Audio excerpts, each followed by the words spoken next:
What if the man leading America's top law enforcement agency was quietly profiting from the very industries he was supposed to police? That's the question that stopped a congressional hearing dead in its tracks and left millions of Americans asking how deep this conflict really goes.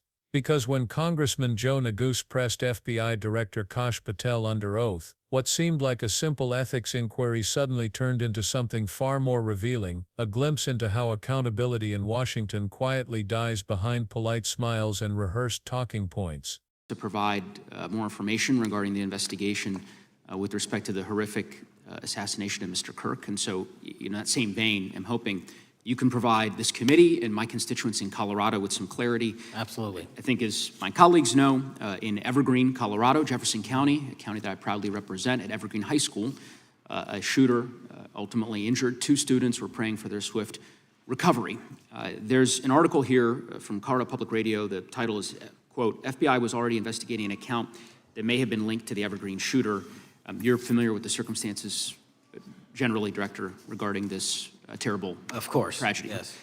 So my understanding from the public reporting is that an organization reported to the FBI in July of this year regarding, just reading here from the article, that the FBI opened an assessment into a social media account user whose identity was unknown and who was discussing the planning of a mass shooting with threats nonspecific in nature. This is the FBI's statement to the press. And that the FBI continued to work this assessment investigation to identify the name and location of the user up until September 10th, 2025, which was the day of the tragedy. Can you provide us some clarity on what were the impediments to finding, the account user, and maybe describe in greater detail the FBI's work in that regard? Generally speaking, yes, because I know even though the shooter's deceased, the investigation we're not done. Sure. And so the impediments to finding these individuals, and you highlight a great point. We had 2 huge tragedies in the span of days in this country. The school shooting in Evergreen, Colorado being one of them. And proactively going out onto these social media platforms, which are so large, is our biggest impediment. And we need to rely on the service providers. There's actual legislation, I can't remember the name of it, that's up for renewal, which will, and I think at the end of the month, which gives service providers the ability to report that information in from their end without liability. We need that to continue, because while the FBI has so many people and the police are great at doing it, there's just too many platforms to cover down on. Well, I appreciate that, Director Patel, and I think we're certainly, I'm interested in continuing this conversation, because I think the reporting suggests that there's a pattern, and that ultimately, we want to make sure that law enforcement is able to prevent this kind of tragedy from happening in the future. I have a question. It's not meant as a gotcha question, so it just frame it there. But it is in regards to some reporting around a periodic transaction report that you had filed earlier, this year. So this is in July, pursuant to the ethical obligations as a senior executive official. You remember filing that in July? Yes. Yeah. So in that report, as best as I can surmise, you disclosed that you divested, $100,000 or more in a variety of different stocks, Right. which I presume was pursuant to the ethics agreement that you negotiated with the Department of Justice. In that same report, there's a disclosure regarding purchases of 2 different transactions. So between $15,000 to $50,000 in a national coffee house chain, and between $50,000 to $100,000 in a semiconductor company on May 9th and May 12th. Are those transactions that you're doing personally, or are these through a stockbroker, or are these transactions that you're handling yourself? So how they happen is I submit proposals under DOJ guidance to say, hey, I would like to trade this or that, and they run their review, and the FBI runs a review, and then they come back and say yes or no, and then I make the transaction. Is there a reason that you decided to make the purchases into those 2 companies? Generally speaking, before I got this job, I was, trading stocks, but not a lot, like most people, and I just follow certain industries, and I thought they would be a good investment. So the reason why I ask, right, because you had divested in other companies, and I presume that wasn't because there were actual conflicts. It's just that you wanted to avoid an appearance of impropriety. It was both. Both, but not all of the companies were conflicts. Whatever they make divested from. I don't make the call, they make the call. Sure. Yeah. I guess my point would be, the reason why I ask is, why I said it's not a gotcha question, I have for years led an effort here in Congress to try to ban members of Congress, senior executive officials, from trading stocks. And it's bipartisan in nature. We're working really hard to get that done, Republicans and Democrats. And you can understand, I think, given your role, given the nature of the position that you hold as the leader of the largest law enforcement agency in our country, that divesting entirely, not doing day trading now, I think would be something that would be in the interest of the American people. So I just would hope you would consider that, and that moving forward, that perhaps not purchasing stocks in individual companies, I would think would be something that would be worth pursuing. Gentleman's time If is... I'm happy to give the witness an opportunity to answer. Thank you. I'll work with you on it. Gentleman from... It started calmly enough.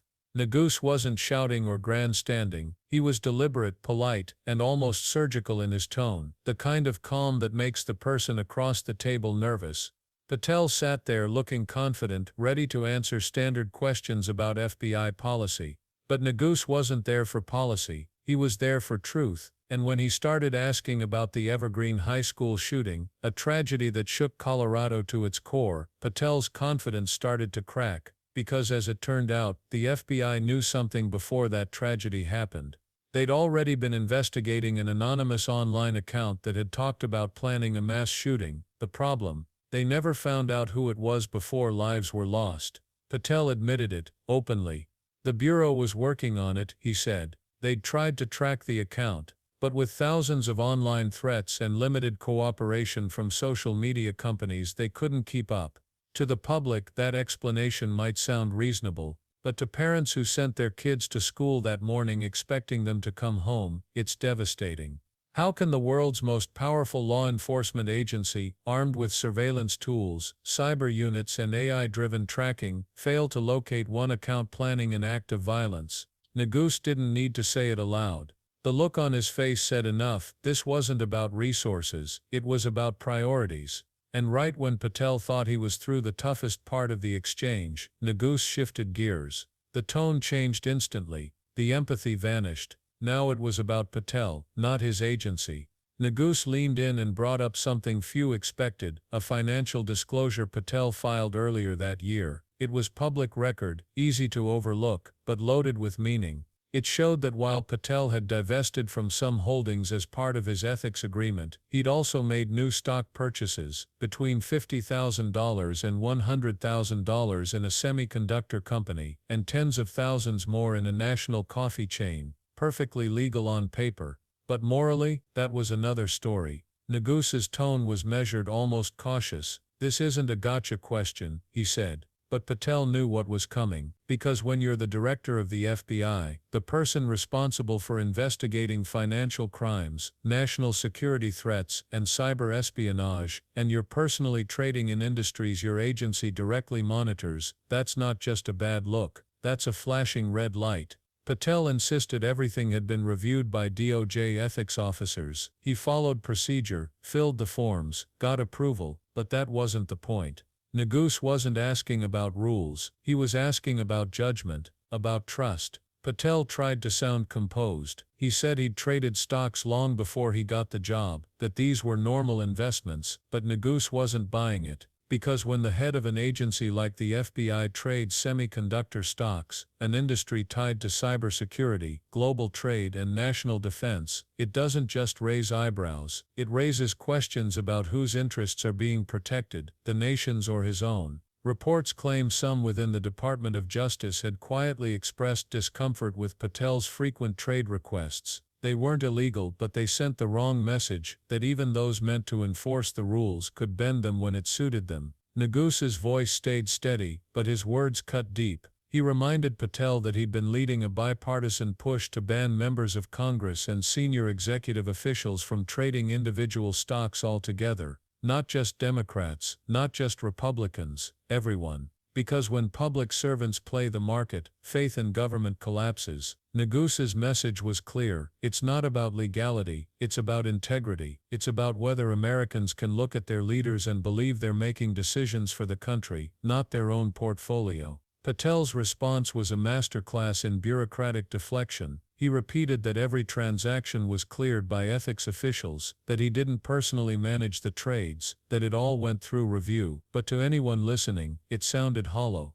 Because rules can be followed and still betray the public's trust. Neguse pressed further, not to score points, but to make a point. He told Patel that divesting entirely, walking away from personal stock trading altogether, would send a message that ethics and leadership still matter, that the people leading America's institutions can put public trust above private gain. For a moment Patel didn't have an answer. He smiled politely, nodded, and gave a safe response. But the damage was already done. That small exchange, one question about one financial form, revealed more about power in Washington than hours of testimony ever could. It showed how accountability erodes not through open corruption, but through quiet justifications, through people in high places convincing themselves that following the bare minimum rules makes them ethical, that paperwork can replace principle. And Neguse's approach made it even more powerful. He wasn't aggressive, he was calm, composed, almost disarming. That's what made it hit harder, because this wasn't a partisan ambush or a viral soundbite moment, it was genuine oversight, the kind the public rarely sees anymore, and beneath Patel's rehearsed responses, you could sense the unease, because deep down he knew Neguse was right. The perception of fairness is everything when you lead an institution built on trust, and if that perception cracks, so does the institution. As the exchange continued, the conversation turned toward something larger, the culture of impunity that has seeped into American institutions. Over the years, the public has watched lawmakers and officials trade stocks while shaping policy that affects those same companies. Semiconductor legislation, defense contracts, cybersecurity funding, all influence stock prices. So when Patel bought in, even if cleared by ethics officers, the optics were disastrous. It reinforced the growing belief that public service is just another career path for personal gain. Neguse made sure to frame it exactly that way. This wasn't an attack on Patel's legality, it was a spotlight on the bigger disease, a system that allows people in power to profit while claiming to protect. This is bipartisan, he reminded the room. It's not about who's in office, it's about the kind of country we want to be. Those words hung in the air, not loud, not dramatic, but heavy, because he was right. Every time an official trades on inside knowledge, every time someone in government uses their position to profit, public faith dies a little more, and it wasn't just Neguse who saw it that way. Online, conversations exploded after the hearing. People dug into Patel's disclosure forms. They found patterns, repeated transactions, industries under FBI jurisdiction, suspicious timing. Some reports claim Patel's financial activity increased after he assumed leadership, prompting whispers inside Washington about whether DOJ oversight was too lenient. Rumors suggest certain officials felt boxed in, that raising concerns about the director's finances could be seen as political, even career-ending. Whether true or not, the speculation only deepened the sense of mistrust. The tragedy of Evergreen High and Patel's stock trades may seem unrelated, but together they reveal something chilling. In both cases, responsibility was diffused. When asked why the FBI didn't act sooner on the online threats, Patel said the system was too big, the platforms too many, the cooperation too little. When asked about his trades, he said the ethics process was too structured, the reviews too formal, the decisions not really his. Different issues, same pattern. When something goes wrong, no one's ever truly accountable. It's always someone else's job, someone else's decision. And that's how systems rot from the inside, not with scandals, but with shrugs. Neguse understood that. He didn't need Patel to confess anything. The real victory was showing how normalized it's become for public officials to defend behavior that would get anyone else fired, to call something ethical, simply because it's not illegal, to hide behind process instead of principle. Patel's polite answers only made it worse, because they proved how comfortable power has become with evading responsibility. The calm tone, the lawyerly phrasing, the bureaucratic shields, all of it made one thing clear: the system protects itself first. By the end of the hearing, Neguse's message was unmistakable. Ethics isn't paperwork, it's choices, and when people in positions of immense authority choose personal gain, even indirectly, they poison the public's faith in justice. Patel may have followed the rules, but the people watching saw something else, a man who doesn't fully grasp that leadership demands sacrifice, not convenience. Neguse's parting words were simple but piercing, that divesting entirely would be in the interest of the American people, a reminder that sometimes, the smallest actions reveal the biggest truths. What makes this exchange so powerful isn't Patel's discomfort, it's the mirror it holds up to Washington, because how many other officials are quietly doing the same thing, trading under review, avoiding direct conflict while still benefiting from insider awareness. The culture of self-interest runs deeper than any one man. Patel's story just happens to be the one that caught the light. It shows how easy it is to lose sight of why these positions exist in the first place, to serve, not to profit. And it leaves Americans wondering if the people enforcing the law can't live by its spirit. What does that say about the rest of the system? Neguse didn't raise his voice or threaten consequences. He didn't need to. His calmness was more damning than any outrage could be, because it wasn't just about Patel, it was about everyone in that room, who knew he was right, but stayed silent. The hearing ended, cameras clicked off, the headlines faded, but the question stayed: how many more quiet conflicts like this are hiding behind government seals and ethics clearances, and how much longer will Americans accept technically legal as good enough? The real takeaway isn't about Patel's trades or Neguse's skillful questioning, it's about the slow erosion of accountability, how the line between serving the public and serving oneself has blurred to the point of invisibility. Every agency, every office, every review process becomes another shield, and yet every time someone like Neguse steps up to challenge it, even politely, it reminds the country that not everyone in Washington has given up on ethics, because when a government starts excusing behavior that undermines trust, it's only a matter of time before people stop believing altogether.